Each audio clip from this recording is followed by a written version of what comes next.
kita perlu screening untuk memeriksakan kecurigaan dari suatu penyakit jantung koroner kalau kita memiliki suatu keluhan dulu.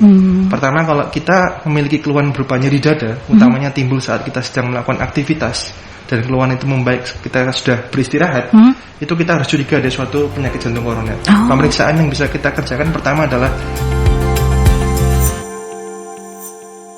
96 FM Merkuri, sahabat, dan sudah di pukul 11 ya, waktunya perjalanan Rumah Sehat Surabaya menemani Anda, sahabat. Selama kurang lebih 1 jam perjalanan Rumah Sehat Surabaya akan menemani Anda, dan tentunya setiap minggunya kita memiliki tema yang berbeda untuk kita bahas, sahabat, untuk kita edukasikan kepada masyarakat. Dan perjalanan Rumah Sehat Surabaya ini bisa Anda ikuti juga melalui YouTube channelnya Merkuri. Ya, Anda bisa menyaksikan kembali nanti, sahabat, di YouTube channelnya Merkuri, di Radio Merkuri 96, jadi subscribe terlebih dahulu. Dan perjalanan Rumah Sehat Surabaya ini merupakan hasil kerjasama dengan Ikatan Dokter Indonesia Cabang Kota Surabaya, menghadirkan para pakar, para ahli untuk bisa memberikan kita edukasi dan informasi seputar kesehatan, sahabat. Di minggu kali ini, di 30 November 2022, kita membahas tema berkaitan dengan mewaspadai jantung koroner. Ya, tadi di perjalanan lintas kota saya sudah memberikan Anda informasi bahwa penyakit ini tidak mengenal usia, sahabat. Apapun itu sekarang tidak mengenal usia. Jadi kita harus mulai aware dengan kesehatan kita, karena ini hal yang dekat sekali. Kalau kita sehat, kita bisa melaksanakan segala aktivitas dan juga rutinitas dengan baik tentunya. Sudah hadir di studio untuk membahas tema mewaspadai jantung koroner, ada narasumber saya, ada Dr. Ivan Satria Pratama, SPJP. Apa kabar, Dok? Selamat siang, Mbak. Baik, alhamdulillah baik. Gimana, Mbak, kabarnya? Alhamdulillah baik. Tentunya itu yang utama ya, Dok, supaya kita bisa memberikan informasi dan juga edukasi kepada sahabat-sahabat Merkuri. Dan tentunya ini akan sangat bermanfaat, sahabat, selama kurang lebih 1 jam. Dan Anda bisa bergabung bertanya bersama dengan Dr. Ivan Satria Pratama, SPJP, berkaitan dengan tema mewaspadai jantung koroner di line telepon di 5620096 atau di WhatsApp call dan WhatsApp Messenger di 08173096. Dan Anda juga bisa mengikuti perjalanan Rumah Sehat Surabaya melalui streamingnya Merkuri di aplikasi On Air yang sudah bisa Anda download di Play Store maupun juga di App Store ya. Dan selain itu, streaming juga bisa Anda lakukan melalui websitenya Merkuri di www.merkurifm.id. Dok, kita membahas berkaitan dengan tema mewaspadai jantung koroner. Kalau kita ketahui bersama, sekarang itu nggak mengenal usia 40-an tahun ke atas itu yang beresiko terkena dengan jantung koroner, karena 30 tahun pun bisa terkena sakit jantung atau apapun itu. Kalau menurut dokter, begitu pun dengan jantung koroner yang tidak mengenal usia kah, atau seperti apa, Dok, untuk sekarang ini kondisinya? Betul, Mbak. Memang kalau kita melihat guideline atau panduan yang dikeluarkan oleh baik itu European maupun American, usia memang memegang peranan untuk terkena jantung koroner. Dulu disebutkan bahwa orang-orang yang di atas 40 tahun dia berisiko untuk terkena jantung koroner, baik laki maupun perempuan. Tapi saat ini dengan kondisi kehidupan yang makin modern, makin sedentary, orang-orang di usia 20-30 tahun juga berisiko untuk terkena suatu penyakit jantung koroner. Dan kita lihat ada pasien dengan usia mungkin masih muda, 30-an tahun, tapi dia sudah dengan riwayat keluhan nyeri dada, dan dievaluasi dia memang mengalami suatu penyakit jantung koroner yang kita sebut sebagai PJK, Mbak, ya, untuk singkatnya. Nah, ini kondisi seperti apa sih, Dok, yang dikatakan dengan kondisi jantung koroner? Karena kalau orang awam ya, kalau orang kita melihatnya adalah sakit jantung semuanya adalah ya jantung gitu, Dok. Padahal kan ada beberapa jenis dari sakit jantung. Kalau untuk jantung koroner sendiri kondisi seperti apa sih, Dok, ini? Baik, untuk penyakit jantung koroner sendiri atau kita singkat sebagai PJK adalah suatu penyakit yang disebabkan karena adanya suatu timbunan plak. Plak itu adalah suatu kerak atau timbunan lemak di dalam pembuluh darah koroner yang kalau dia dibiarkan untuk bertambah besar setiap hari atau tahunnya, dia akan menghambat aliran darah untuk menuju ke otot jantung atau kita sebut sebagai miokard. Awalnya akan timbul kondisi disebut sebagai iskemia atau kondisi di mana sel otot jantung itu mengalami kekurangan oksigen. Dia akan menimbulkan respon berupa nyeri dada, utamanya pada pasien. Kemudian kalau dia dibiarkan terus-menerus, maka sel yang mengalami iskemia tadi akan menjadi nekrosis atau mati. Nah, sel yang mati itu akan menyebabkan kondisi lain seperti gagal jantung, aritmia, kemudian miopati dan lain-lain. Jadi utamanya penyakit jantung koroner itu adalah penyakit yang disebabkan karena adanya suatu timbunan plak aterosklerosis atau plak lemak di dalam pembuluh darah koroner atau pembuluh darah di jantung. Itu apakah bisa dikatakan karena gaya hidup kita atau seperti apa, Dok? Jantung koroner ya? Iya, benar. Jadi memang untuk penyebab utama dari PJK sendiri itu tidak ada ya. Berbeda dengan penyakit infeksi yang kita tahu penyebab utamanya apa, misalnya COVID-19, maka penyebab utama adalah virus corona ya. Kalau PJK ini dia tidak ada penyebab utama, yang kita tahu adalah faktor resiko. Jadi untuk faktor resiko kita bisa bagi menjadi dua macam. Yang pertama adalah non-modifiable dan yang kedua adalah modifiable. Apa saja itu? Kalau non-modifiable itu adalah faktor-faktor risiko yang tidak bisa dimodifikasi. Contohnya adalah usia. Usia itu kita semakin setiap hari kan pasti akan bertambah tua ya. Ketika kita usia 40 tahun ke atas, kita mulai berisiko untuk kena suatu PJK. Tapi saat ini usia 30 tahun ke atas juga sudah berisiko untuk kena PJK kalau misalnya dia memiliki faktor risiko modifikasi lain ya. Yang kedua adalah jenis kelamin. Laki-laki memiliki risiko untuk terkena PJK dibandingkan dengan perempuan 1,5 sampai 2 kali lebih tinggi. Karena perempuan itu sama Tuhan, Allah diberikan estrogen ya, dia mengalami menstruasi sehingga itu melindungi jantungnya. Tapi ketika mereka sudah menopause, mereka akan memiliki faktor risiko yang sama besarnya dengan laki-laki kalau sudah menopause. Kalau belum, laki-laki lebih berisiko. Kemudian faktor yang non-modifiable berikutnya adalah ras. Di dunia ini ada banyak ras, tapi ras yang berisiko untuk kena suatu PJK adalah satu black people, orang berkulit hitam, kemudian Hispanic, dan yang terakhir adalah Southeast Asian atau orang Asia Tenggara ya, seperti kita itu ya. Kemudian yang terakhir adalah genetik ya. Jadi mungkin kalau misalnya di keluarga ada riwayat keluarganya atau orang tuanya sendiri mengalami suatu PJK atau kematian mendadak di bawah usia 50 tahun yang kita tidak tahu sebabnya apa, maka diperkirakan dia lebih berisiko untuk terkena suatu PJK.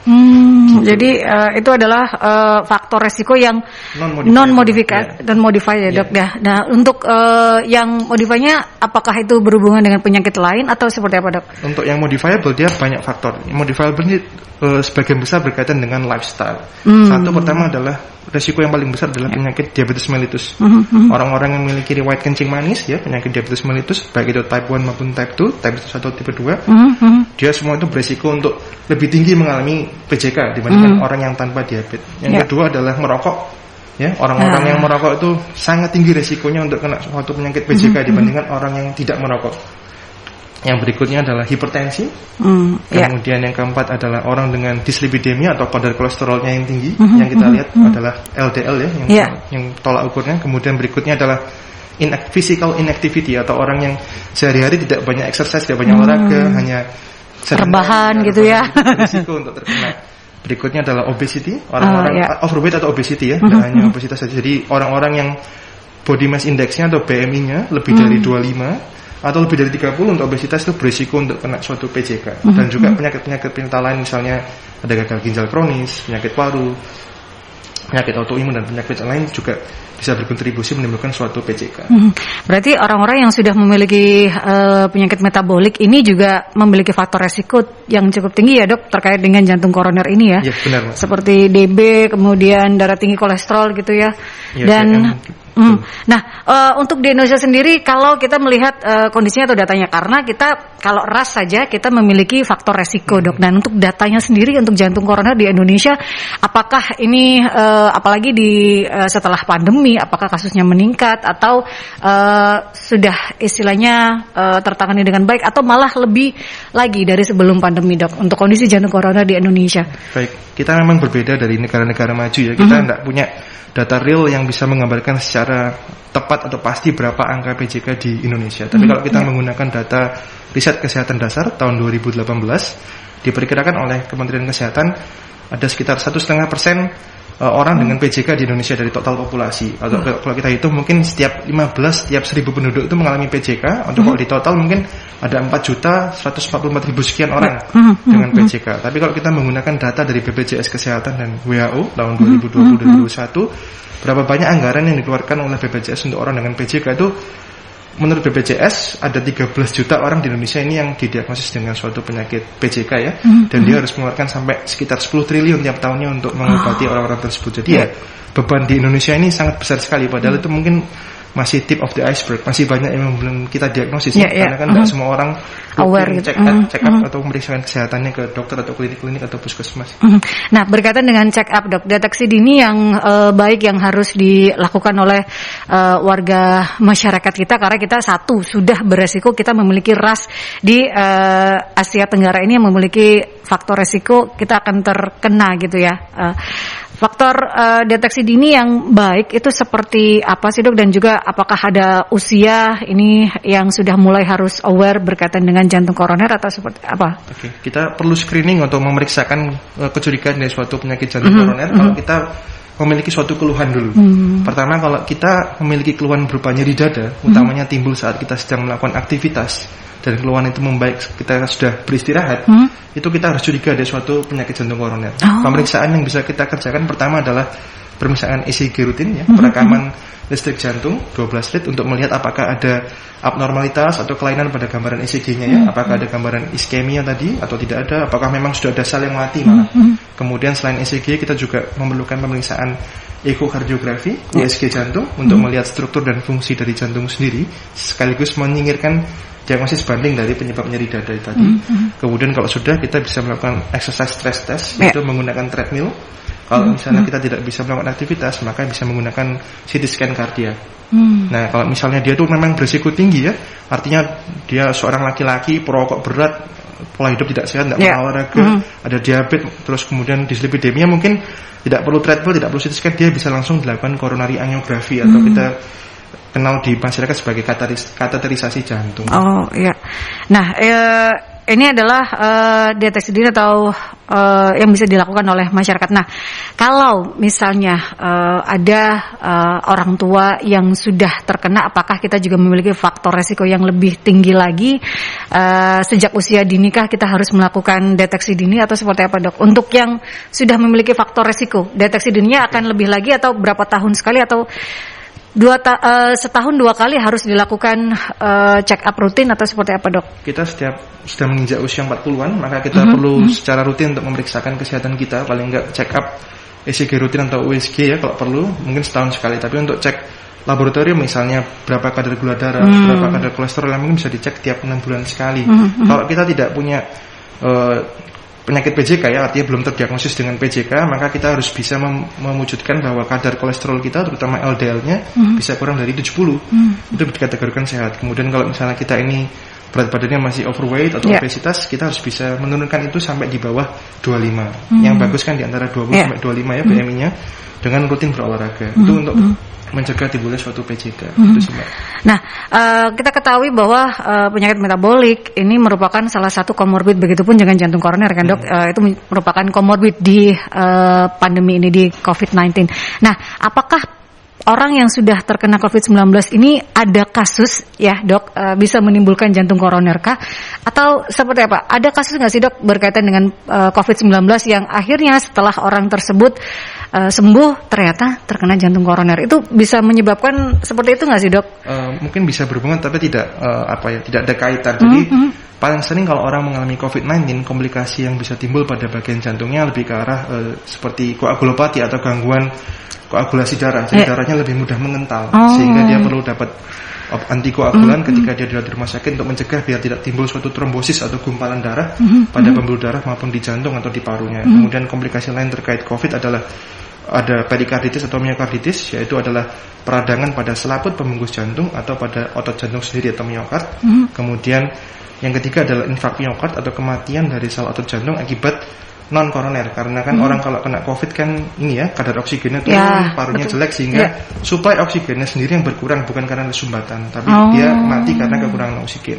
Tapi bisa juga ada orang yang memiliki jantung koroner, dia kan lebih beresiko untuk kena COVID. Akhirnya dia juga ada kena COVID, tapi bukan penyakit jantung koroner disebabkan karena COVID-19. Meskipun COVID-19 itu juga bisa merusak pembuluh darah sehingga menimbulkan resiko untuk timbulnya suatu plak di sana, tapi itu tidak berkaitan langsung ya. Jadi COVID-19 tidak menyebabkan ke PJK. PJK lebih disebabkan karena faktor-faktor modifiable tadi seperti diabetes, hipertensi, kolesterol, metabolik tersebut tadi ya dok, ataupun juga modifier adalah lifestyle ini yang bisa menyebabkan ke mana-mana karena berhubungan dengan lifestyle, berhubungan dengan penyakit metabolik gitu ya. Dok, ada gejala yang khas dok, berkaitan dengan jantung koroner selain dada yang terasa nyeri, ada gejala yang khas yang harus kita aware. Oh, saya kok pernah dengar katanya ini saya juga sudah mulai harus periksa nih gejala-gejala khas lain selain nyeri dada, ada nggak sih dok di jantung koroner ini? Oke, sebenarnya gejala utama dari PJK sendiri adalah nyeri dada Mbak, atau kita sebut sebagai angina di bahasa kedokteran ya. Dan angina untuk jantung sendiri enggak semua nyeri dada itu adalah akibat jantung. Jadi kan di dada sendiri ada banyak organ ya. Selain jantung ada paru, kemudian ada selaput pembungkus baik itu jantung maupun paru, kemudian ada tulang dan otot. Jadi nyeri dada yang spesifik untuk jantung atau kita katakan sebagai typical angina, dia harus memenuhi 3 kriteria. 1, nyerinya itu sifatnya adalah suatu constricting discomfort atau nyeri yang rasanya seperti tertekan atau tertindih benda berat, bukan nyeri tajam seperti diiris, ditusuk, dipotong-potong. Itu malah bukan nyeri dada akibat jantung ya. Kalau nyeri dada akibat jantung dia nyeri tumpul, kemudian tidak bisa dilokalisir, seperti tertimpa benda berat dan bisa menjalar ke lengan, rahang atau maupun punggung. Itu adalah karakteristik yang pertama. Yang kedua adalah dia timbul akibat suatu exercise, dipicu oleh suatu aktivitas. Aktivitasnya bisa suatu aktivitas berat maupun ringan, tergantung dari berat atau derajat dari sumbatan dari PJK yang tadi. Dan yang ketiga adalah nyeri tersebut harus hilang dengan istirahat atau pemberian obat nitrat. Ketika dia memenuhi ketiga kriteria tersebut, dapat kita katakan sebagai suatu typical angina atau khas untuk nyeri dada akibat PJK. Tapi kalau dia hanya memenuhi 2 kriteria, kita sebut sebagai atypical angina. Atau kalau dia hanya memenuhi 1 atau tidak ada yang terpenuhi, maka kita sebut sebagai non-anginal chest pain. Nah dok, kadang biasanya ini adalah saat olahraga, itu akan terasa nyeri dada tiba-tiba, muncul keringat dingin. Itu apakah istilahnya setelah istirahat sudah enakan, apakah sudah harus langsung ke dokter, atau kadang orang kita kan ya sudah enakan kok ya sudah gitu. Itu kan sudah mulai ada warning kan dok, kondisi-kondisi seperti itu. Harus seperti apa dok? Kalau misalnya kita mulai aktivitas olahraga ya, berarti kan termasuk strenuous activity atau aktivitas berat, timbul nyeri dada, ada keringat dingin tadi juga atau berdebar, harus diperiksakan ke dokter. Pertama kita harus cek ECG dulu, melihat apakah ada kelainan pada ECG-nya, kemudian kita perlu USG jantung, kemudian berlanjut ke exercise stress test ya, bisa dengan treadmill, kalau nggak bisa dengan CT scan, atau langsung koronariografi kalau misalnya pasien itu benar-benar berisiko tinggi sekali gitu. Untuk gejala lain selain nyeri dada yang mungkin menyertai ya, bisa ada berdebar, sesak, berkeringat dingin seperti yang Mbak katakan tadi, termasuk pingsan. Sinkop mendadak setelah aktivitas itu juga harus disingkirkan adanya suatu PJK ya. Gitu.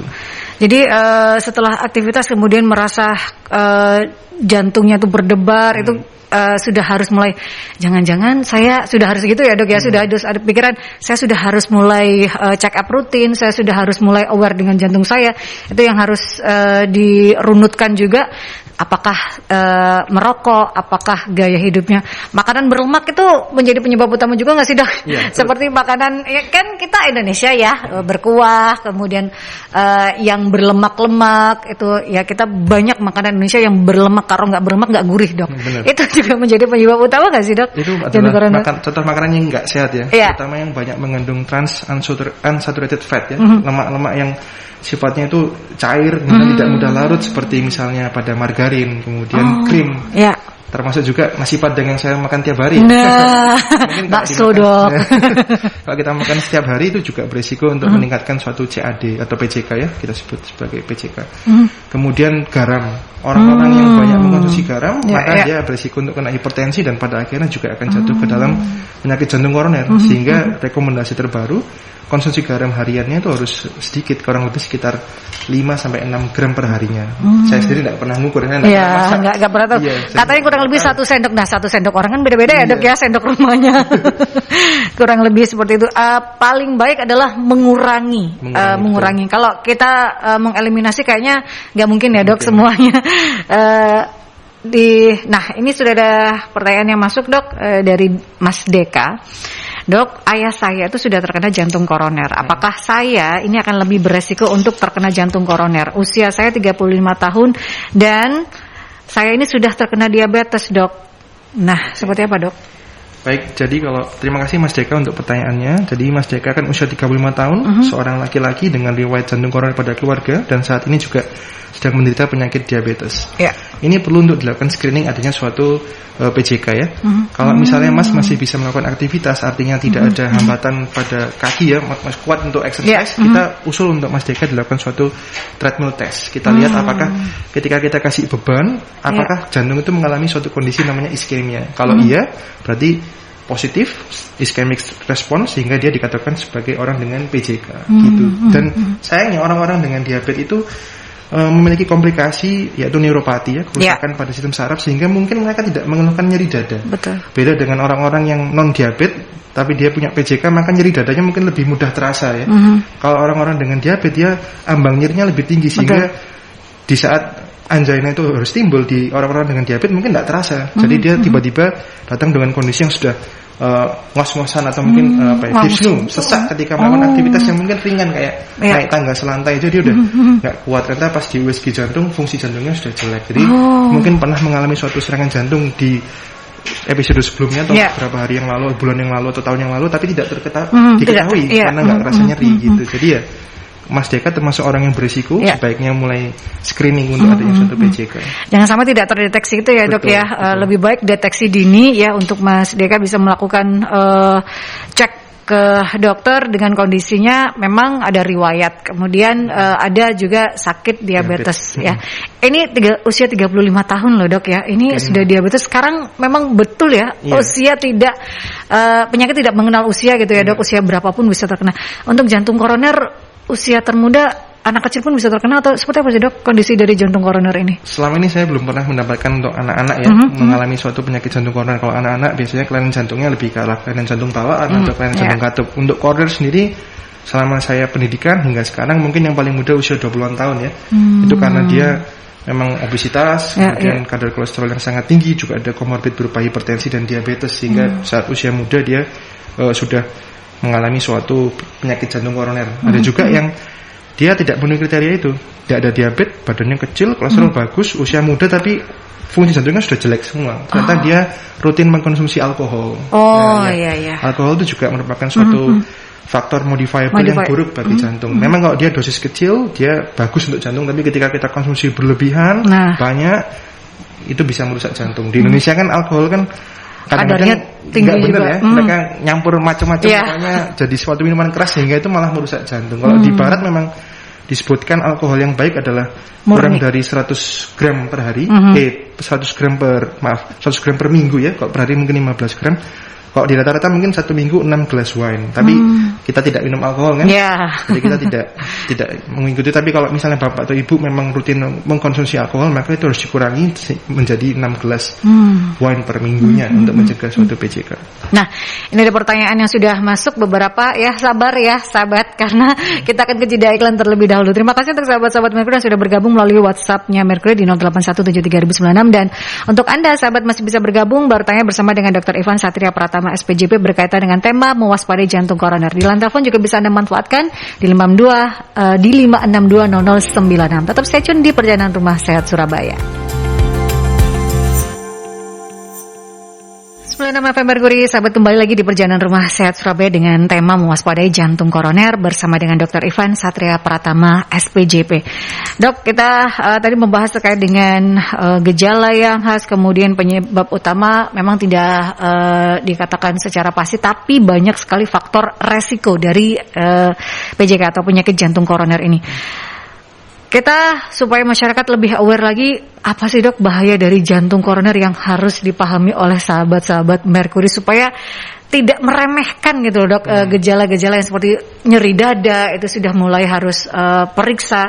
Bahaya dari jantung koroner seperti apa sih Dok? Oke, jadi kalau orang yang mengalami suatu PJK, dia memang awalnya kan stabil ya, hanya timbul nyeri dada ketika dibuat aktivitas utamanya yang berat. Tapi plak itu ada dua macam, ada plak yang stabil dan tidak stabil, tergantung dari tipe plaknya tersebut. Nah, ketika dia itu termasuk ke dalam plak yang tidak stabil, kemudian dia pecah, itu akan membuntu pembuluh darah koroner secara mendadak.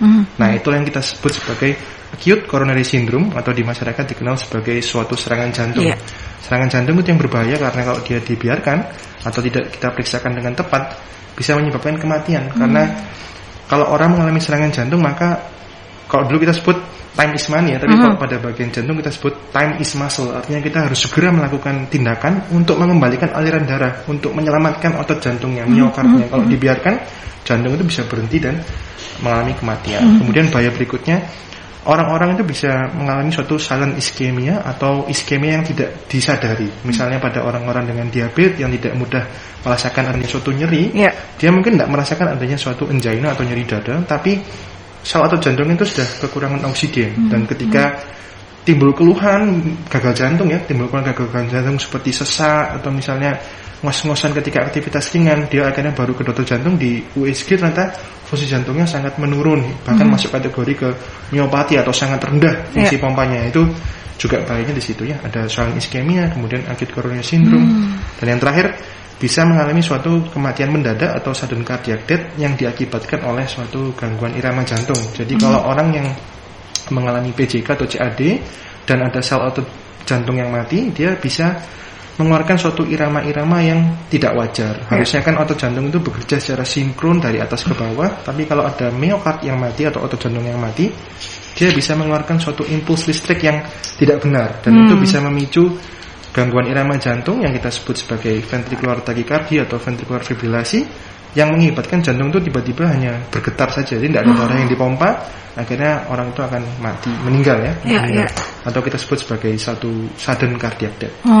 Itu bahayanya yang mungkin belum banyak diketahui oleh sahabat-sahabat guru, hanya yang diketahui adalah istilahnya henti jantung saja, bahwa itu tidak berfungsi jantungnya lagi, tapi ternyata banyak sekali ya dok ya, gangguan irama jantung yang akhirnya menyebabkan jantung ini tidak bisa memompa dan lain sebagainya. Maka dari itu untuk Anda yang sudah merasakan nyeri dada, sahabat, akan lebih baik lagi kalau sudah mulai memeriksakan diri, paling tidak deteksi dini ya dok ya, datang ke fasilitas kesehatan, saya merasakan nyeri dada gitu ya, itu keluhannya seperti apa, kemudian dirunutkan lagi apakah Anda memiliki orang tua, apakah kalau kakek memiliki sakit jantung koroner, itu juga salah satu faktor resiko ya dok ya? Bisa, karena masih satu family, satu keluarga. Mungkin kita mewarisi genetik yang sama dari kakeknya, kan kita tidak tahu ya.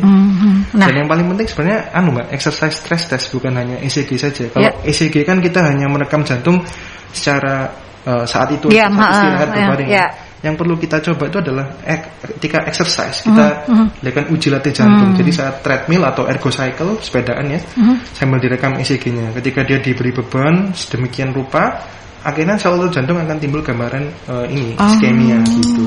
Kecuali memang pada dasarnya sudah ada suatu plak yang mengakibatkan obstruksi yang berat, sehingga dari ECG itu sudah kelihatan ada suatu iskemia, maka kita bisa curiga ini suatu PJK ya. Tapi kalau orang-orang yang sumbatannya mungkin tidak terlalu berat, tidak obstruktif, artinya dalam keadaan istirahat, kalau di ECG ya ECG-nya normal. Tapi ketika dia diuji, dikasih misalnya suruh treadmill ya, suruh berlari, jalan cepat atau bersepeda, baru dia timbul gambaran iskemia. Karena kan kalau kita olahraga, jantung harus memompa lebih cepat untuk mengkompensasi kebutuhan energi tadi ya. Nah itu baru timbul iskemia, karena adanya plak, dia tidak bisa memenuhi kebutuhan yang dibutuhkan oleh tubuhnya gitu. Nah ini kan kadang kita istilahnya berolahraga sendiri dengan high impact, seperti di gym lah ya dok ya, kita melakukan olahraga high impact. Apakah ada istilahnya, kalau kondisi Anda seperti ini, berarti Anda sudah harus mulai aware bahwa ada masalah di jantung Anda, itu kondisi seperti apa? Apakah denyut jantungnya itu detaknya tidak seperti istilahnya tidak teratur, atau seperti apa dok, kondisi yang kadang kita kan high impact, jantung saya deg-degan sekali, tapi dedekannya itu atau detaknya itu tidak, kok aneh ya, kok seperti apa ya gitu. Terus keringatnya itu tidak seperti keringat waktu kita berolahraga, adalah keringatnya dingin sekali. Karena kita berolahraga kan kadang ada keringat yang kerasa seperti panas gitu ya dok, kayak kebakar. Itu kondisi-kondisi seperti itu bisa terjadi saat kita berolahraga high impact kah, bahwa sudah tidak boleh untuk melakukan olahraga high impact. Itu bisa juga dicek melalui misalnya yang kardio tadi, atau seperti apa dok? Jadi kalau kita olahraga ya, baik itu high impact atau maupun moderate activity, tapi ada keluhan berupa nyeri dada tipikal tadi ya, nyeri dada seperti tertekan, bukan diiris-iris atau rasa panas, kemudian dia dipengaruhi oleh aktivitas, membaik dengan istirahat, maka itu curiga ada suatu angina, sehingga harus diperiksakan. Jadi olahraga sendiri akan menyebabkan keluhan berdebar. Karena kan pasti kita akan aktivitas kan pasti akan tensi akan naik dan nadi akan cepat. Itu memang suatu respon yang normal. Menjadi tidak normal ketika nadi itu menjadi tidak beraturan detaknya, atau disertai dengan keluhan nyeri dada atau keringat dingin, pingsan, pandangan gelap kayak mau semaput, itu juga harus dicurigai adanya suatu kelainan pada jantungnya. Kemudian kadang-kadang orang itu kan selalu memaksakan dirinya untuk melakukan suatu olahraga yang berat, baik itu olahraga kompetitif maupun olahraga yang high impact olahraga ya, itu tidak memperhatikan dari fungsi jantungnya sendiri. Harusnya kita seiring dengan bertambahnya tua, kita juga harus mengukur fungsi dari kemampuan fisik kita sendiri, atau paling enggak kita harus menggunakan patokan dari nadi kita. Misalnya saya usia 31 tahun ya sekarang, maka denyut nadi maksimal saya adalah 220 dikurangi 31 ini usia saya. Jadi kalaupun saya olahraga, jangan sampai saya melebihi nadi maksimal saya. Karena kalau saya olahraga itu sampai nadinya cepat sekali melebihi 170 lebih ya, nah itu tidak bagus untuk jantung saya, bisa memicu macam-macam gangguan maupun komplikasi pada jantung. Jadi kalau kita olahraga itu di heart rate yang normal 85% dari nadi maksimal kita sudah cukup. Kita enggak minta olahraga yang berat untuk mencegah suatu PJK. Yang penting itu rutin. Misalnya kita olahraga setiap hari bisa meluangkan waktu setengah jam sampai 60 menit setiap harinya, itu lebih bagus dibandingkan hanya olahraga sekali gitu ya, tapi high impact gitu ya dok ya. Itu malah tidak bagus. Yang bagus adalah yang rutin, santai, tapi bisa tiap hari. Itu lebih bagus dibandingkan cuma sekali seminggu atau sekali sebulan. Karena jantung juga kalau seminggu sekali juga kaget gitu ya, tiba-tiba langsung high impact gitu ya sahabat. Nah ini ada pertanyaan dari Mbak Mei. Saya usia 22 tahun dok, berat badan 85 kg, tinggi badan 165. Telapak tangan itu sering basah berkeringat. Itu mitos atau fakta sih dok sebagai gejala sakit jantung? Tangan saya sering berkeringat dok. Itu pertama. Kemudian kedua, saya kagetan sekali kalau kaget detak jantung saya itu cepat dan kencang. Kemudian ketiga, kepala sering tiba-tiba sakit, nafas sesak, perut juga sakit, gemeter, keringat dingin, mual. Apakah ini bisa menjadi tanda-tanda kalau saya ini sakit jantung? Saya juga orangnya sering overthinking hal-hal yang nggak penting, yang kemudian jantung berdetak kencang, pusing dan perasaan seperti kayak di ruang hampa dok. Nah, saya belum pernah periksa apapun sih dok. Nah, ini dari Mbak Mei dok. Baik. Terima kasih Mbak Mei untuk pertanyaannya. Kalau kita lihat dari profilnya ya, seorang wanita 22 tahun dengan berat badan 85 kilo, tinggi badan 165. Mungkin saya belum hitung BMI-nya ya. Sepertinya masuk dalam kategori overweight, sehingga dia ada resiko. Tapi karena masih 22 tahun dan belum menopause pastikan ya, dia lebih aman untuk terproteksi dari CAD dibandingkan dengan laki-laki. Untuk keringat dingin sendiri itu mitos ya. Untuk orang keringat dingin maka dia punya PJK, itu enggak. Saya juga sweaty palm, gampang berkeringat. Dikatakan keringat dingin ini akibat suatu sakit jantung apabila orang itu tensinya juga rendah, kemudian kita rasakan tangan dan kakinya itu dingin, kemudian dia juga berkeringat dingin, ada keringatnya ya, basah. Itu menandakan suatu hipoperfusi atau kurangnya suplai darah dari jantung menuju ke ini ke tangan atau kaki. Karena kan pasti dia lebih memilih untuk menyelamatkan organ yang penting seperti otak, jantung sendiri dan lain-lain. Kalau keringat dingin tanpa disertai itu ya bukan dari jantung. Kemudian orang yang cemas atau marah, dia otomatis pasti akan mengeluarkan suatu hormon ya. Salah satunya adalah adrenalin. Itu juga bisa mengakibatkan nadi berdetak lebih cepat. Apalagi tadi Mbak Mei kan katanya sering cemas ya. Kalau orang cemas, takut, gitu, marah, dia pasti akan meningkatkan nadinya karena hormon-hormon tersebut akan meningkatkan denyut jantung. Tapi tidak ada salahnya untuk Mbak Mei ini memeriksakan fungsi jantungnya, karena mungkin bukan PJK tapi mungkin ada penyakit yang lain, misalnya suatu gangguan irama jantung atau kelainan yang lain.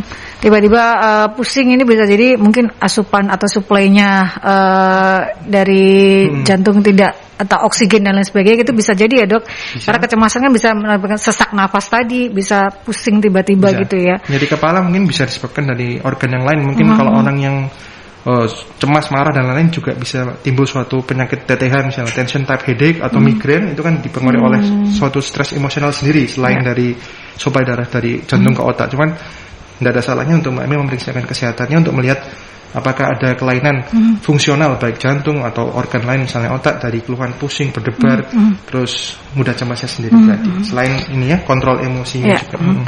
Karena kan kelola stres itu salah satu hal yang bisa mencegah segala penyakit ya dok, kelola stres yang baik. Nah, ini ada juga dari Rita Amanda. Dok, kejadian Itaewon itu kan katanya karena banyak yang kena henti jantung. Pertolongan pertama untuk orang yang terkena serangan jantung itu seperti apa yang benar? Jangan sampai pengennya nolong malah taunya salah apa yang kita lakukan. Nah, ini berkaitan dengan isu yang sebenarnya bukan jantung koroner ya dok ya, tapi kondisi henti jantung. Pertolongan pertamanya seperti apa? Karena itu menjadi hal yang viral sekali saat kejadian itu, banyak sekali yang melakukan upaya untuk pompa jantung itu. Ya. Kalau yang di Itaewon mungkin bukan kematian atau henti jantungnya bukan disebabkan karena suatu penyakit jantung koroner ya, tapi karena mereka berdesak-desakan sehingga kekurangan oksigen, otomatis suplai oksigen ke jantung kan berkurang ya. Sedangkan semua organ di tubuh manusia ini membutuhkan oksigen untuk menjalankan fungsinya. Ketika jantung itu tidak mendapatkan oksigen yang dia butuhkan, maka jantung itu bisa berhenti ya, henti jantung. Nah, kalau misalnya kita sebagai orang awam menemukan orang yang tidak sadar ya, pertama kita harus pastikan dulu orang ini respon apa enggak, ya, dipanggil atau diberikan nyeri, respon apa enggak. Kalau tidak respon, bisa ini cek nadi ya. Kalau misalnya tidak yakin ya, ketika mereka tidak dirasakan tidak ada nafas, tidak ada nadi, dilakukan pijat jantung sambil ditelepon ke nomor emergensi. Kalau di Surabaya mungkin ada comment center 112. Untuk rumah sakit Dr. Sutomo mungkin 118. Sambil dilakukan BLS terus. Kita tidak perlu memberikan nafas bantuan karena saat ini kan COVID ya, kita juga tidak tahu orang ini ada riwayat apa. Yang penting adalah dilakukan kompresi dada terus, dilakukan pijat jantung terus dengan sampai ada respon itu dok ya? Iya, sampai ada bantuan datang, terutama sampai tim medisnya datang. Dipijat di tengah jantung, kecepatannya mungkin 100 sampai 120 kali per menit, kedalaman 5 cm ya kalau bisa nggur, atau paling enggak sampai dadanya masuk. Nggak usah diberi bantuan nafas, nggak apa-apa, pijat terus sampai bantuan datang sambil telepon call for help yaitu 112 atau 118 untuk di Surabaya ya. Nah, kalau lebih baik karena memang itu ada pelatihan khusus ya, tidak asal itu di rumah sakit biasanya itu ada pelatihan-pelatihan, tapi selama pandemi mungkin sedikit berkurang ya dok terkait dengan pelatihan tersebut, tapi itu ada sahabat ya. Jadi memang tidak asal untuk melakukan, tapi yang jelas upaya yang bisa kita lakukan adalah langsung call for help gitu. Kemudian ini ada Pak Alex dok. Ada seorang olahragawan yang rajin berolahraga dan sangat menjaga makanan, tapi ternyata kok masih bisa terkena jantung koroner. Bagaimana kalau ada yang seperti ini dok? Kondisi tersebut apa yang menyebabkannya? Baik, jadi memang jantung koroner itu tidak ada penyebab utama ya. Jadi meskipun seorang olahraga rutin menjaga kesehatan tubuhnya, dia kurus, tidak ada hipertensi, tidak ada diabetes, tapi mungkin dia punya faktor genetik yang tidak kita ketahui. Belum lagi misalnya dia mungkin dia kurus tapi kadar kolesterolnya mungkin tidak bagus. Kemudian kalau sebagai olahragawan apakah dia mengkonsumsi obat-obatan ya, kita tidak tahu apakah dia mungkin ada doping, obat-obatan dan lain-lain. Itu juga bisa memicu timbulnya suatu PJK. Dan usia sendiri, mau kita semakin tua, baik itu atlet, non atlet, orang biasa, dokter maupun apapun, dia berisiko untuk kena suatu penyakit jantung koroner karena sudah merupakan tubuh sendiri untuk menyimpan lemak itu di organ-organ yang longgar, salah satunya termasuk di pembuluh darah. Salah satunya juga kita beresiko, kita berada di kawasan Asia Tenggara. Ras itu tadi ya menjadi faktor resiko yang non-modified itu tadi ya dok ya. Nah pertanyaan dari Mas Iwan, dok, apakah bisa dijelaskan apa perbedaan henti nafas dan henti jantung? Baik, henti nafas itu respiratory failure, mungkin ketika orang itu berhenti bernafas. Tapi biasanya ketika orang itu sudah tidak nafas, otomatis jantung itu juga berhenti. Sedangkan henti jantung itu adalah dia henti jantung, tidak ada respon irama sama sekali dari jantungnya, atau mungkin iramanya hanya VT atau VF atau tanpa nadi sama sekali. Itu henti jantung. Sedangkan henti nafas ya berhenti, tidak nafas ya, tapi mungkin masih ada irama jantung ya. Tapi pada dasarnya apapun itu, baik itu henti jantung maupun henti nafas, dua-duanya merupakan kondisi gawat darurat, dan yang kalau dibiarkan dia bisa menyebabkan kematian, sehingga dia perlu pertolongan basic life support. Memang harus ada pelatihan untuk orang awam, benar kata Mbak tadi. Basic life support ini istilahnya sebenarnya dibutuhkan, tapi tidak semua orang bisa melakukan gitu ya dok ya. Nah kita ke penelpon terlebih dahulu. Selamat siang Mbak Kurik. Selamat siang Mbak. Selamat siang dokter. Selamat siang Bapak. Dari Pak Fajar. Ya, Pak Fajar, monggo. Begini, dulu ada seorang artis ya, Haji Mas Said almarhum. Ia pernah muncul di televisi, muncul sebagai iklan ya, iklan minyak goreng. Minyak goreng itu diminum sama siapa? Haji Mas Said ini. Kemudian beberapa waktu kemudian ia terkena serangan jantung pada saat berolahraga. Apakah serangan jantung ini karena ia meminum minyak goreng itu atau bukan? Atau penyebabnya minyak goreng yang diminum ini? Terima kasih. Baik. Terima kasih Pak Fajar. Nah, ini berkaitan juga minyak goreng itu kan memiliki kadar lemak gitu ya, Dok ya. Nah, Haji Mas Said ini dulu memiliki iklan yang bahwa minyak goreng itu bisa diminum gitu, Dok. Apakah karena terkena serangan jantungnya bisa jadi salah satu faktor tersebut minyak goreng ini atau seperti apa, Dok? Baik, terima kasih Pak Fajar untuk pertanyaannya. Jadi yang bisa mungkin saya bantu jawab ya.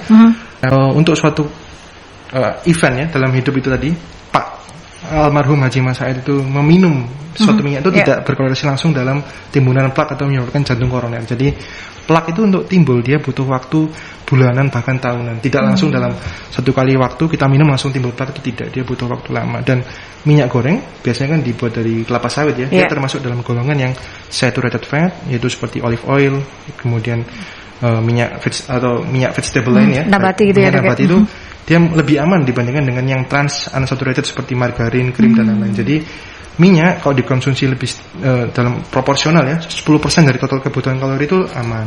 Cuman kita lihat Pak almarhum ini meninggalnya adalah ketika saat sepak bola ya, kalau salah ya.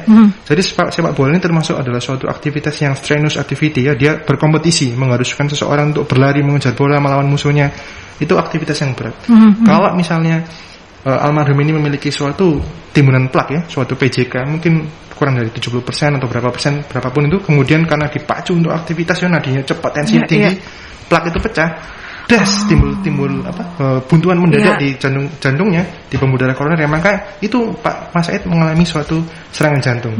Kemudian karena supaya darah itu berhenti mendadak, jantung nggak dapat darah, akhirnya dia berhenti serangan jantung. Itu yang harus ditolong. Makanya kalau misalnya kita sudah usia 40 tahun ke atas, saat aktivitas ringan maupun olahraga itu sudah ada timbul keluar nyeri dada, harus diperiksakan ada jantung koroner apa enggak. Kalau ada, sebaiknya kita tidak melakukan aktivitas olahraga yang berat-berat seperti olahraga kompetitif seperti ini.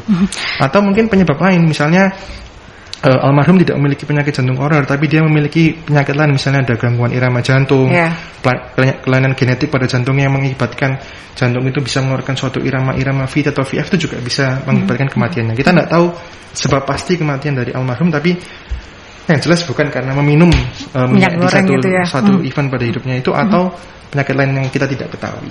Gitu. Banyak faktor memang ya berkaitan dengan hal tersebut, tapi memang salah satunya bisa disebabkan karena makanan ya, Dok ya. Dan dia butuh bulanan, tidak harus sekali makan langsung timbul, tidak Pak. Dia kita penumpukan itu ya, Dok. Bertahun-tahun. Kayak saya mungkin waktu lahir kurus kecil, kayak orang nggak sehat, tapi setelah besar makannya banyak, nggak sehat, akan jadi gemuk kayak gini ya, itu bisa timbul lemak gitu, timbul plak di dalam pembuluh darah. Jadi nggak langsung sekali langsung kena CAD. Karena kan memang namanya juga timbunan lemak itu ya, Dok ya, yang bisa menyebabkan kerak di pembuluh darah. Itulah yang langsung sekali dia butuh waktu. Nah, ini ada yang menanyakan dari Bu Yani, apakah ada sayuran atau juga makanan yang tidak boleh dikonsumsi oleh penderita penyakit jantung, Dok? Kalau ada, itu apa saja? Baik. Untuk yang tidak boleh sebenarnya banyak, utamanya yang dia mengandung kolesterol tinggi maupun trans unsaturated seperti margarin, krim, itu harus dikurangi kalau bisa dihindari. Yang dari hewani gitu ya, Dok ya, lemak-lemak yang dari hewani gitu ya. Kemudian yang boleh adalah buah dan sayur. Disarankan yang direkomendasikan adalah konsumsi rutin buah dan sayur sebanyak 200 gram per harinya. Kemudian kacang-kacangan yang tidak diasinkan kurang lebih 30 gram setiap harinya. 35 sampai 45 gram dari whole grain. Whole grain itu mungkin beras merah ya, gandum. Itu lebih baik dibandingkan dengan nasi seperti itu. Kemudian apalagi yang belum ya, kalau kita minyak dan lain itu boleh, tapi kurang lebih hanya 10% dari total kebutuhan kalori per harinya gitu. Kalau misalnya berat badan saya mungkin 80 kilo misalnya, jadi ya kebutuhan kalori saya mungkin sekitar 2400, maka kalorinya hanya 240 per harinya dari minyak gitu. Susah ya ngitungnya ya. Iya. Tapi yang jelas adalah kita harus mengingat bahwa kalau minggu ini Anda sudah makan makanan berlemak seperti bakso ataupun juga apa satu porsi atau, nah itu akan lebih banyak besoknya harus sayur. Nah, diimbangnya besoknya harus memperbanyak buah dan sayur seperti itu ya, Dok ya. Jangan misalnya malas nah itu yang kadang makanan kita itu satu piring yang jelas adalah separuhnya itu bukan karbohidrat ya, Dok ya, tapi separuhnya adalah sayur. Buah dan sayur. Buah dan sayur separuhnya ya. Kalau di piring ya. kemudian seperempatnya adalah karbohidrat, baru seperempatnya adalah protein, seperti itu. Kacang-kacangan juga boleh masuk. Nah, kacang-kacangan juga apakah ada istilahnya bisa menyebabkan nanti asam urat nanti bisa menyebabkan jantung koroner, ada penyumbatan dan sebagainya.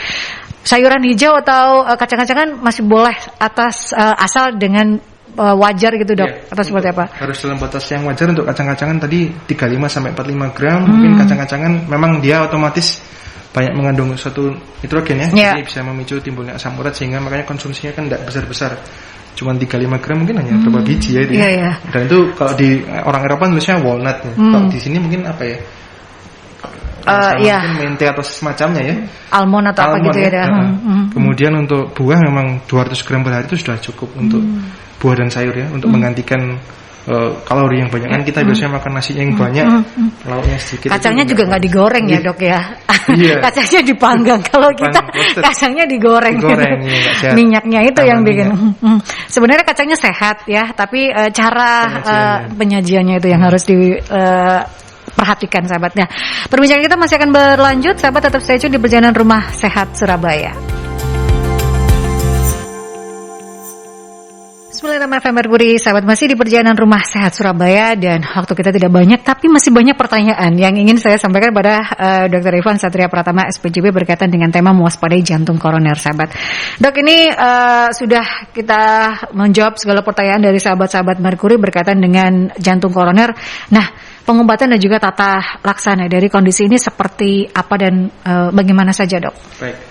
Untuk pengobatan sendiri yang paling penting satu adalah dari pasien sendiri ya. Dia harus lifestyle modification, artinya dia harus meningkatkan aktivitas fisiknya, menerapkan pola hidup yang sehat, menjaga stres baik itu fisik maupun psikisnya. Kemudian dari pihak dokter sendiri pasti akan kita berikan terapi medikamentosa atau obat-obatan, biasanya di golongan statin untuk menurunkan kadar kolesterol dalam darah, terus mencegah supaya plak itu tidak bertambah, kemudian mencegah plak itu tidak mudah pecah. Kemudian kita juga berikan suatu antiplatelet, biasanya aspirin, atau kalau misalnya tidak kuat ya pakai clopidogrel untuk mencegah ketika plak itu pecah, darah tidak mudah menggumpal sehingga tidak buntu total yang mengalami suatu serangan jantung. Atau kita berikan juga beta blocker ya, untuk mencegah supaya beban jantung tidak terlalu berat. Jadi kita turunkan nadinya. Kemudian obat yang berikutnya adalah ACE inhibitor atau angiotensin receptor blocker ARB untuk mencegah remodeling atau perubahan jantung akibat iskemianya. Kemudian kita harus melihat kalau memang orang ini sudah tegak mengalami suatu PJK, kita harus hitung berapa persenkah sumbatannya itu. Apakah sumbatannya itu memang menyebabkan obstruksi atau hambatan atau tidak. Jadi kalau misalnya kita lakukan CT scan atau coronary angiografi, kita bisa lihat berapa diameter atau besar dari plak itu tadi. Jadi ketika besarnya lebih dari 70% atau kita buktikan dengan penghitungan fractional flow reserve atau membandingkan aliran sebelum mengalami obstruksi sama setelah obstruksi, kalau dia kurang dari 0,8 maka plak itu signifikan. Dia itu mengakibatkan jantung kekurangan oksigen, sehingga kita harus melakukan suatu tindakan yang bisa dikerjakan pada orang yang mengalami CAD adalah satu, pemasangan stent atau ring. Kemudian kalau misalnya sumbatan terlalu parah dan terlalu banyak, terlalu sulit, tidak mungkin untuk dilakukan pemasangan ring, maka harus dilakukan bypass atau dibuatkan suatu pembuluh darah baru. Kemudian kalau orang-orang yang mengalami komplikasi gawat darurat pada orang-orang PJK ya, seperti serangan jantung tadi, acute coronary syndrome, maka dia harus dirujuk ke rumah sakit untuk dilakukan pemasangan ring segera atau kita sebut sebagai suatu primary percutaneous coronary intervention. Jadi memang plak ini tidak bisa hilang ya dok ya? Tidak bisa istilahnya pecah pun itu akan malah berbahaya gitu ya. Jadi yang bisa dilakukan adalah tidak menambah plak itu sendiri dan mencegah untuk tidak pecah. Dari obatnya itu sayang sekali saat ini masih belum ada obat yang bisa meregresi atau menghilangkan plak tanpa dilakukan suatu tindakan. Jadi obat-obat yang dikonsumsi oleh orang-orang yang sedang mengalami PJK saat ini atau dia at risk atau berisiko untuk suatu PJK itu adalah mencegah supaya tidak ada timbunan plak atau mencegah supaya plak itu tidak bertambah atau plak itu pecah. Tapi tidak ada obat yang diminum untuk menghilangkan sama sekali. Itu belum ada. Nah, tahu saya. Maka dari itu lebih baik mencegah ya dok ya daripada mencegah. Nah, untuk mencegah itu gaya hidup yang baik itu seperti apa dok? Untuk yang belum terkena jantung koroner ini gaya hidup seperti apa? Ataupun ini yang jika sudah terkena, gaya hidup seperti apa yang baik dok? Oke, kita yang pertama adalah aktivitas fisik ya. Kalau kita hanya sedentary lifestyle dia itu tidak baik. Jadi paling enggak kita harus berolahraga rutin setiap hari 30 sampai 60 menit dalam seharinya. Atau kalau misalnya tidak bisa tiap hari paling enggak 2 atau 3 hari sekali ya. Olahraga di sini tidak harus olahraga kompetitif, tapi olahraga sendiri seperti berjalan, bersepeda atau berenang itu lebih baik daripada yang sifatnya berat-berat ya. Berjalan sebanyak 2 sampai 4 kilo sehari atau bersepeda 4 sampai 8 kilo sehari itu sudah cukup untuk menjauhkan kita dari suatu PJK. Kemudian kita terapkan hidup sehat dengan memakan yang sehat pula ya. Seperti tadi, perbanyak buah dan sayur, kurangi makan makanan yang berkolesterol tinggi maupun trans unsaturated fat seperti krim, margarin dan sejenisnya. Itu memang gaya hidup yang wajib kita lakukan apalagi di perkotaan ya Dok ya. Dengan kita banyak duduk, tidak banyak beraktivitas sehingga paling tidak seminggu 3 kali itu harus berolahraga atau keliling kompleks sajalah tiap pagi gitu ya Dok ya. Setengah jam. Itu sudah cukup ya sahabat untuk membuat kita bergerak gitu.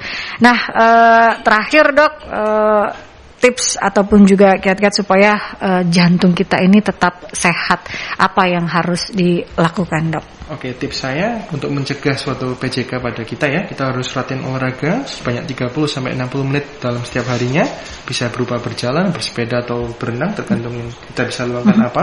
Kemudian kita harus menerapkan makan makanan yang sehat yaitu perbanyak buah dan sayur, kemudian kurangi yang kolesterol jenuh ya, margarin, krim dan lain itu tidak baik. Kita harus perbanyak makan buah sayur, kemudian boleh makan daging merah atau daging ayam tapi yang skinless karena dia mengurangi kolesterol ya.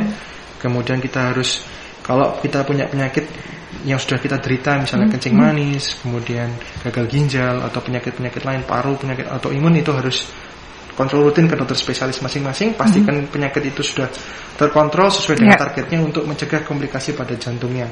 Kemudian kalau misalnya kita ini saat aktivitas, baik itu olahraga atau hanya menaiki tangga atau mandi saja ada keluhan nyeri dada dan nyeri dada yang tipikal seperti yang saya sebutkan 3 tadi ya, itu harus diperiksakan ke pusat kesehatan untuk paling nggak di ECG 12 lead. Kemudian kalau bisa ya di treadmill test atau CT scan kardiak, atau kalau memang sudah yakin ini adalah suatu PJK ya, dilakukan coronary angiografi atau kateterisasi jantung. Jadi sudah harus mulai aware jika saat beraktivitas ini merasakan nyeri dada yang bukan ditusuk ya, tapi kayak tertindih gitu ya Dok ya. Kayak tertindih, nyeri dada yang seperti tertindih, sudah harus mulai aware, sudah harus mulai memeriksakan tidak hanya ECG tapi juga kardio yang istilahnya treadmill ya, itu harus dilakukan. Apalagi Anda memiliki beberapa faktor resiko seperti orang tua yang memiliki riwayat sakit jantung koroner ataupun juga kakek nenek yang memiliki sakit jantung koroner, itu juga harus mulai aware untuk dilakukan deteksi dini. Karena sekali lagi kita ini karena ras kita adalah berada di Asia Tenggara, jadi kita beresiko tinggi ya Dok ya. Satu lagi yang belum saya sebut mungkin merokok ya. Kalau kita adalah perokok aktif, kita harus bisa menghentikan merokok tersebut, atau kalau itu sangat berat sekali ya bagi bapak atau ibu ya dikurangi jumlahnya. Kemudian di sini tidak hanya perokok elektrik pun juga sama ya Dok ya. Sama.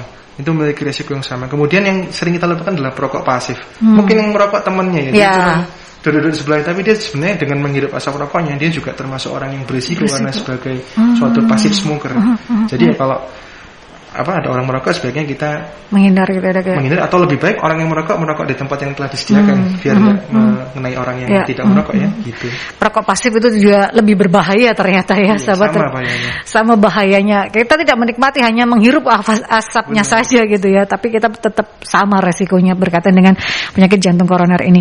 Karena ini istilahnya penyakit yang tidak langsung ujuk-ujuk ya Dok, tapi adalah ada butuh waktu, butuh tahapan, karena ini berkaitan dengan penyumbatan yang ada di jantung. Jadi tetap beraktivitas, kemudian aktivitas fisik ya secara teratur, makan makanan yang sehat tentunya sahabat, dan kelola stres dengan baik Dok. Itu penting juga ya Dok ya di tengah kondisi seperti sekarang ini. Terima kasih Dr. Ivan Satria Pratama SPJP sudah hadir, sudah memberikan edukasi dan informasi untuk sahabat-sahabat Mercury ya sahabat.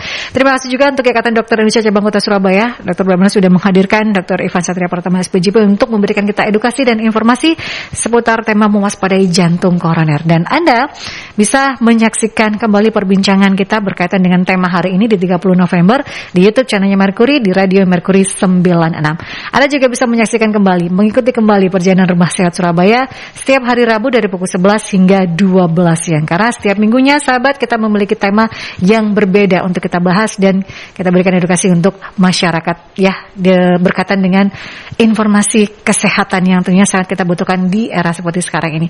Waktunya saya harus pamit dari perjalanan Rumah Sehat Surabaya. Sahabat, ketemu lagi minggu depan dengan tema yang berbeda. Saya Lestari dan juga Dr. Ivan Satria Pratama SPCP harus undur diri. Stay safe, stay healthy, be happy, dan wassalamualaikum warahmatullahi wabarakatuh.